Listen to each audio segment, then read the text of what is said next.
sebagai salah satu upaya preventif promotif kesehatan dalam penanganan COVID-19, maka diluncurkan sebuah inovasi oleh Satuan Tugas Penanganan COVID dari bidang data dan IT dan tim pakar Satuan Tugas Penanganan COVID-19 untuk melakukan monitoring perubahan perilaku terkait kedisiplinan protokol kesehatan.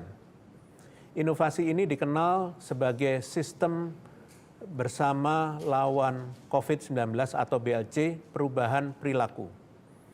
Sistem ini dirancang untuk menghasilkan data yang real-time, terintegrasi, sistematis, interoperabilitas, dan sistem yang melibatkan koordinasi antar lintas sektor. Melalui sistem ini, petugas di lapangan dapat memasukkan berbagai data terkait dengan pelanggaran protokol kesehatan yang dilakukan masyarakat di lokasi-lokasi pengawasan secara real time. Selanjutnya, data yang dimasukkan akan diolah menjadi data statistik untuk mengetahui lokasi atau area terbanyak dengan lokasi geografis lat long ditemukannya pelanggaran protokol kesehatan. Data statistik ini nantinya dapat digunakan untuk mengoptimalisasi pelaksanaan operasi justisi. Salah satu fitur yang terdapat di dalam sistem BLC perubahan perilaku adalah kuesioner untuk melaporkan kerumunan yang terjadi dan juga memonitor kepatuhan institusi terhadap protokol kesehatan. Fitur ini digunakan untuk melihat dan melaporkan kepatuhan individu dan institusi terhadap protokol kesehatan. Selain itu, data yang dimasukkan juga dapat digunakan untuk memetakan lokasi-lokasi termasuk juga institusi yang masih perlu ditingkatkan kedisiplinannya terhadap protokol kesehatan.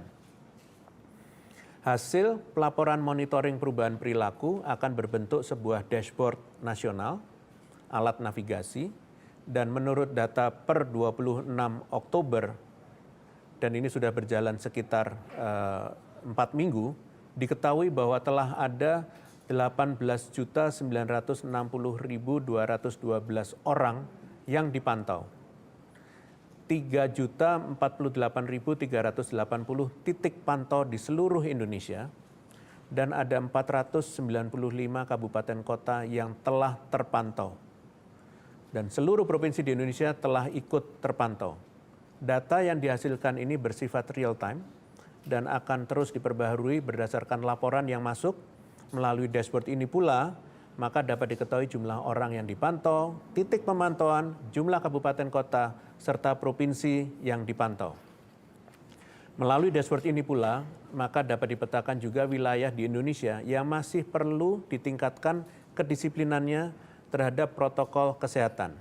Data ini diolah di dalam aplikasi, nantinya tentu dapat digunakan untuk menentukan kebijakan untuk mendorong perubahan perilaku masyarakat di tengah pandemi COVID-19.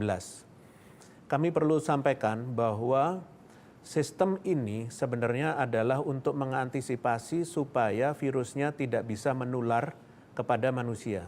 Apabila kita melihat data kasus yang ada, adalah kasus ini adalah akibat dari kerja virus menularkan. Perubahan perilaku adalah cara kita untuk dapat mengantisipasi sebelum virusnya dapat menular, karena perubahan perilaku adalah kunci untuk mencegah penularan. Mekanisme pendukung upaya preventif dan promotif penyakit ini diantaranya menurut WHO adalah kemitraan multisektoral. Kemudian edukasi dan aktivitas komunikasi sosial dengan tujuan mempromosikan kondisi kesehatan, gaya hidup, perilaku dan lingkungan, serta reorientasi pelayanan kesehatan, dan yang terakhir adalah komunikasi risiko. Dalam mengoperasikan sistem ini, kami perlu sampaikan bahwa Satgas betul-betul mempertimbangkan aspek kemitraan atau pentahelix, karena dalam menjalankan sesuatu melawan virus ini, kita tidak bisa bekerja sendiri. Dari seluruh kalangan masyarakat, kita sudah mulai bekerjasama, salah satunya dari TNI. Sekarang sudah ada lebih dari 95.000 orang petugas di lapangan yang melaporkan setiap detik kepada kami di Satuan Tugas. Begitu juga Polri, ada sebanyak hampir 200.000, yaitu 196.668 petugas di lapangan di seluruh Indonesia. Kemudian juga ada relawan Satgas Bidang Perubahan Perilaku, yaitu Duta Perubahan Perilaku sebanyak 17.199 orang yang terdiri dari PLKB atau petugas lapangan keluarga berencana dari BKKBN, mahasiswa dan dosen, KKI atau Koalisi Kependudukan Indonesia, KMK yaitu Koalisi Muda Kependudukan, dan Satpol PP. Saya ucapkan apresiasi setinggi-tingginya kepada pihak yang sudah ikut terlibat. Semoga kedepannya akan semakin besar lagi peluang dari elemen masyarakat lain yang dapat berpartisipasi dalam sistem pelaporan ini. Sistem ini kedepannya diharapkan bisa menjadi alat navigasi kepada upaya lanjutan perubahan perilaku dan arahan strategis komunikasi publik ke depannya.